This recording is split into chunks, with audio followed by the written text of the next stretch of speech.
ഇപ്പൊ റാങ്കിങ് എനിക്ക് അതിനെക്കുറിച്ച് എനിക്ക് അധികം എനിക്ക് പറയാം. ഇപ്പൊ എന്താ റാങ്കിങ് ജിൻഡപ്പിന് കിട്ടി, അത് ഉറപ്പായിട്ട് ജനങ്ങൾ വിധിച്ചുകൊണ്ടാണല്ലോ നമുക്ക് ആ ഒരു ഫസ്റ്റ് സെക്കൻഡ് തേർഡ് വന്നത്. അപ്പൊ അത് ജനങ്ങളുടെ ഒരു തീരുമാനമാണ്. അപ്പൊ ഉറപ്പായിട്ട് അതില് നമ്മളെല്ലാരും അത് അക്സെപ്റ്റ് ചെയ്ത്. ഓ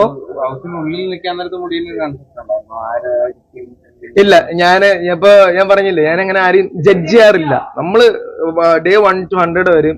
എന്റെ ഒരു പേഴ്സണാലിറ്റി എന്ന് പറഞ്ഞാൽ പുറത്തെങ്ങനെയാണ് ഞാൻ അതുപോലെ സ്ട്രെയിറ്റ് ഫോർവേഡ് ആയിട്ട് അങ്ങ് പോവാ, ഗോ വിത്ത് ഫ്ലോ. ഞാൻ ആരെ കയറി ജഡ്ജ് ചെയ്യാൻ ഒന്നും ഞാൻ നിൽക്കാറില്ല. നമുക്ക് ഞാൻ പറഞ്ഞില്ല, നമ്മൾ ഒരാളെ മനസ്സിലാക്കാൻ എന്നെ സംബന്ധിച്ചിടത്തോളം 3 മാസം 100 ദിവസം ഒന്നും പോരാ.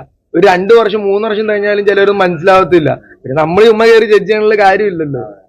നമുക്ക് നമ്മളെ തന്നെ ചില സമയത്ത് അറിയത്തില്ല ഫുള്ളായിട്ട്, പിന്നെ എങ്ങനെ മറ്റുള്ളവരെ കയറി ജഡ്ജ് ചെയ്യുന്നത്.